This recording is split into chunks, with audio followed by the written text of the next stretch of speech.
Hi, Melody from Learning in Progress here, and this month's focus for our monthly webinar is virtual writing instruction. Now, before we dive into all these teaching ideas and activities, I do want to point out that all of these activities can absolutely be used once we return to normal after this pandemic. So, throughout the webinar, I will be mentioning ideas, of course, for virtual instruction, hybrid instruction, but then also what this will look like once we all return back to normal into the classroom. All right, let's get started and dive into our agenda here. So, I want to go over what we covered in today's webinar. And it was really three main parts to the webinar. One, a Google sliding writing template. This is basically a virtual version of the writing process. Two, I went over rainbow editing, and this can be used for any grade level and any level of writer.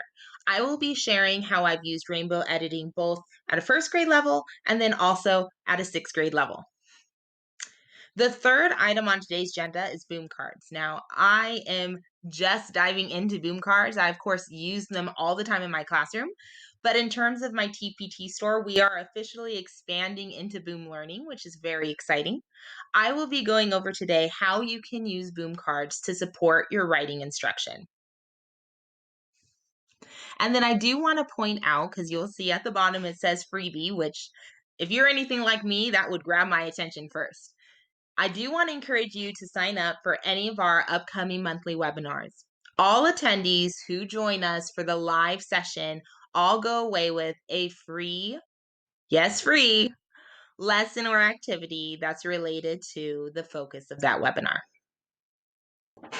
So, for those of you that don't know me, I do want to take a moment to introduce myself. I am a K-6 teacher, and I have had virtually every type of job um, within the educational world, and I've taught multiple grade levels. I am currently a sixth grade teacher. This is a new grade level for me, and I love it so far.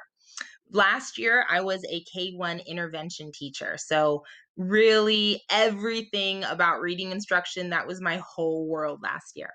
So, as you can see, I've done a little bit of everything. I've also been, in addition to a classroom teacher, I am currently our intervention lead teacher.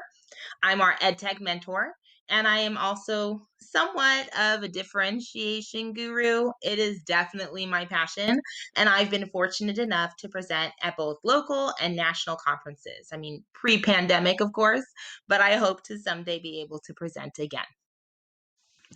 All right, so first part on our agenda today is what does the writing process look like in a virtual setting? Now, this, of course, is ideal if you were still teaching virtually, but I got to be honest, this is also great for in person. I am currently a hybrid teacher, and I find that this is a great way to get my students to not just respond to an initial writing prompt, but to be able to get peer review immediately. So, this is something that I think would be beneficial in any model at any grade level. I'm going to walk you through what this looks like. So, here we have kind of a grid, right, if you will, and it's got numbers 1 through 30. Now, the way that I use this is kind of our brainstorming activity. So, for instance, I'm going to pretend like I was a first grade teacher or a second grade teacher. And I just did a mini lesson on how to start a paragraph, what a topic sentence is, what would make a strong opening for a writing response. I would have all of my students come on to a Google Slides, this one Google Slides.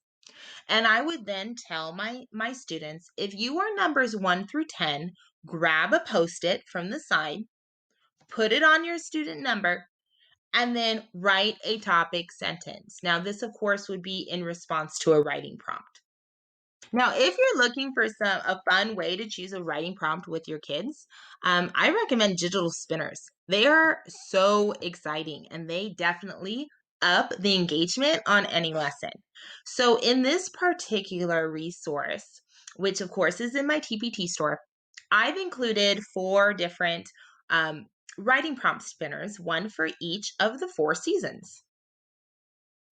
So Of course, we're in winter. You can probably tell from the background that I have right now. So I'm going to go ahead and click on the winter spinner, and it's going to direct me to an editable version that you can edit to fit your needs.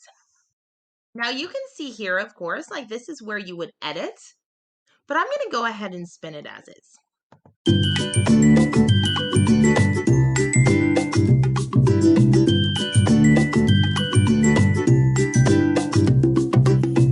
What is your favorite winter book? My favorite winter book. Ooh, that's a great question. So we're going to go back to our Google Slides, and we're now going to do the brainstorming part of what is your favorite winter book. Now, again, if I was teaching little ones, first and second grade, we would be working on how to restate the question in a statement. For example, instead of just writing Snowmen at Night, because I happen to love that winter book, instead of just writing Snowmen at Night, I would want my students to say, my favorite winter book is Snowmen at Night. So I would then tell students 1 through 10, grab a Post-it, put it on your number, and write a topic sentence. I'll pretend like I'm student number 2. And I'm going to grab this Post-it here, put it on my student number, and then write my topic sentence. My favorite book is Snowmen at Night. And I can, of course, make my text smaller to fit it on my Post-it. Now, while they're doing that, I would then excuse my other students. If your student's numbers 11 through 20, grab a Post-it, put it on your number, and start typing. So this is a way to keep your students engaged and also do a quick check to see if they understood your mini lesson. In this case, it was, can we write a topic sentence or the first starting sentence of our paragraph? And as a teacher, you'll be able to see immediately which students are ready to move on and which students perhaps need a review or a reteach. So for the kids that are ready to move on, I would then instruct them to click on the number. For instance, I'm student number 2. So I'm going to click on my number and I'm going to go ahead and get started on that written response. Now this part here, you can either choose to have your students type the question, or you can go through the slides and just copy and paste the question yourself.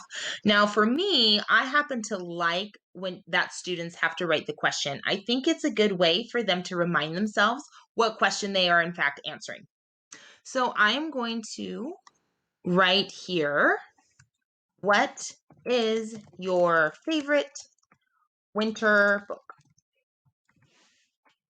And then when I type here, or when I click here, this is where I can put my writing response. My favorite winter book is. And this allows your students to go ahead and work at their own pace. So for instance, let's say you had 3 students that needed a reteach of the topic sentence, the mini lesson for today. You could actually take those kids, put them in a breakout room during Zoom, and your other students are working on their written responses. So let's say that I'm all finished with my writing, okay? Let's pretend I've written a beautiful paragraph. I then go ahead and I'm going to click on the pencil to take me back to my original slide. Now, what that does is it brings your students back, and as a teacher, you can see very quickly which students are still working and which students have finished their writing. Now, this comes to the next stage, the revising, editing, peer review section.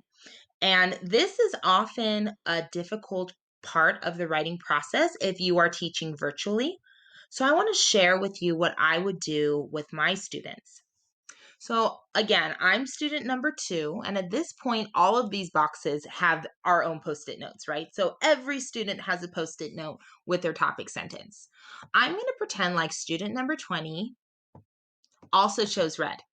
So when we come back and my class is back here on this screen, I would then tell them we are going to do some peer reviews where you give one glow, something the other student did well, and one grow, a way that they can improve their writing and make it even better.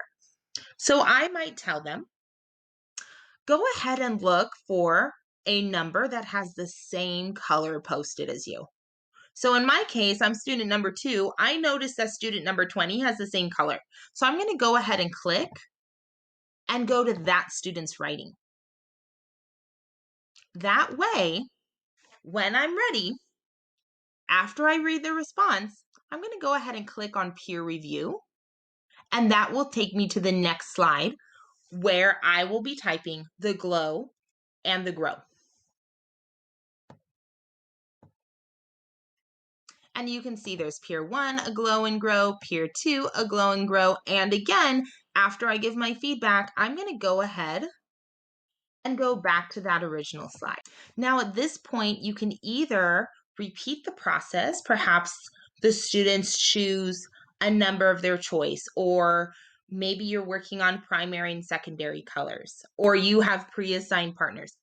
Anything is possible. But once the peer reviews are finished, the students would then go back to their original writing, read those peer reviews, and they can make those changes. And again, this is a great opportunity to do some small group breakout rooms. So if you find that there's a few students who need some teacher support, this would be a great opportunity for you to take those kids into a breakout room while the other students are independently revising and editing their work. So again, this resource is completely linked, completely ready for you. It is called Google Slides Writing Template, and I'll be showing you at the end of this presentation where you can find it in my TPT store. So that brings us to the next portion of our agenda, and that's rainbow editing.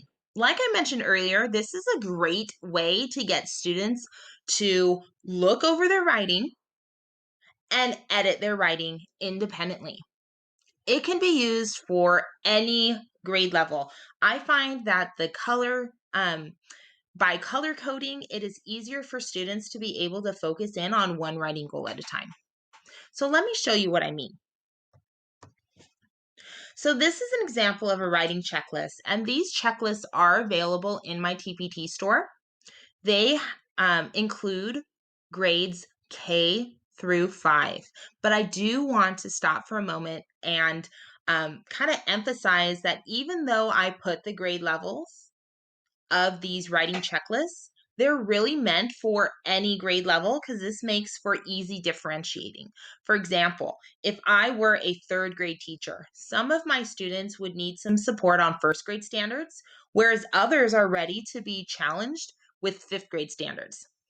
So, what you can do is kind of have your students naturally progress through these different checklists. So, you don't have to pay extra close attention to the grade levels. You can, but this allows for some differentiation of individual writing goals. So, rainbow editing, in a nutshell, basically, students read their own writing out loud. I would encourage them to read out loud, even upper graders. They read it out loud, and for each time they read it, they're going to go ahead and look for one writing goal. For instance, this is what I consider level 2 of a first grade student. They would read their writing out loud and use yellow to highlight where their capital letters should be. Once they do that, they would grab one of these check marks, put it over that box to show they already checked, they already corrected capital letters at the start of their sentences. Now, what this does is not only does it help students focus on one writing goal, but it also allows them to make changes if they found a mistake. Then the student would do a second read. And this time they're only looking for ending marks, and they're going to highlight in pink where those ending marks should be, correcting the mistakes along the way. And then they read a third time for connecting words, expanding our sentences. I like to play and run rather than I like to play, I like to run. And then a fourth time to add some descriptive language, some adjectives. So, what I like about this process is, again, it makes for easy, targeted instruction and independent practice. Kids know right away what their learning goals are. And we like to call it low floor, high ceiling, meaning that they can keep progressing through these checklists regardless of their current grade level.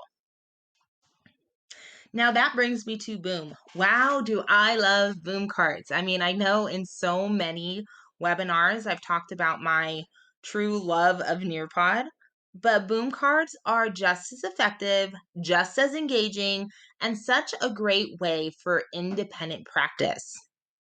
Now, Learning in Progress is just starting to expand into the world of Boom Learning, so I'm quite excited to bring this to you. What I'm going to do today is I'm going to show you how you can use Boom Decks to supplement your writing instruction. Let me show you an example Boom Deck, and this one is meant to be a book companion to the ever so popular book, Snowmen at Night. So let me bring that up. All right, so here we are, and this is a preview of my newest Boom Deck. And this is a book companion to Snowmen at Night, and specifically it targets some writing and language standards. Now, for those of you who are new to Boom Learning, what's special about this is that it's really meant to be interactive. So it's basically interactive digital task cards. Now, in some of these examples, students will be dragging and dropping, they might be typing, they might be matching, there may be multiple choice. I'm going to walk you through a few different examples that are included in this resource. So in this one, first, we're going to go over some vocabulary words. And these are key words from the story, Snowmen at Night. So I'm going to first look for the picture that represents games. Hot cocoa, sled, snowballs. Now in this example, I'm going to make a mistake. Whoops. So did I mention these are self-correcting? How cool is that? Every teacher's dream. So what I like about this especially is not only does it tell students that they got the incorrect answer, it allows them the opportunity to correct.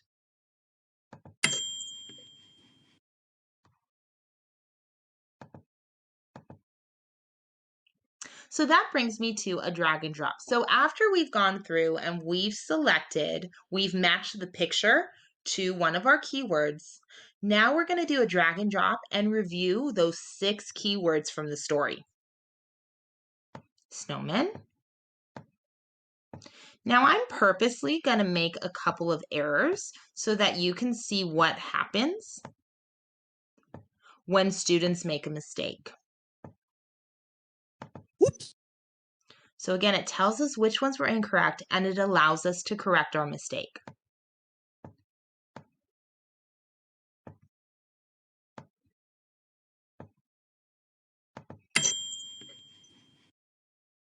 Now some spelling practice. Now again, something that I appreciate about Boom Decks is that you can, if you create your own Boom cards, you can actually put several answers for the same question. For example, this, I accepted snowmen, I accepted snowman. For this picture, I accepted games, sports, ice hockey. So there's more than one answer that your students can get correct.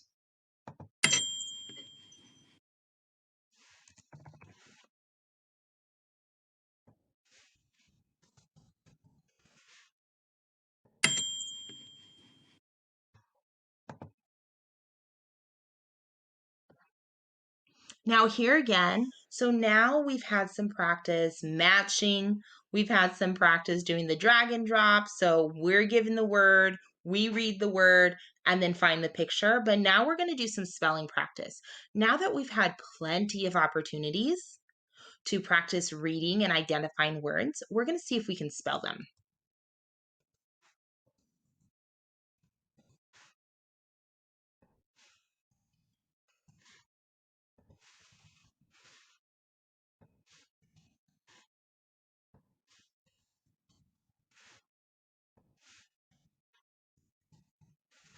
Now, I'm purposely going to make a mistake in my spelling so that you can see what happens. So it tells me which ones are correct, and it tells me that I need to try to spell this word again.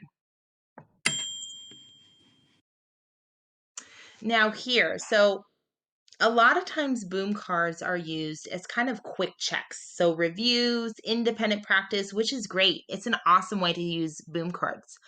But I'm here to share some ideas with you to show you it can also assist your students in the writing process. So here, for instance, after we read the story, Snowmen at Night, I would encourage my students to brainstorm their writing response before tackling the paragraph itself. So the writing prompt in this case would be, what do snowmen do at night? And they would brainstorm on their own. At night, snowmen have fun.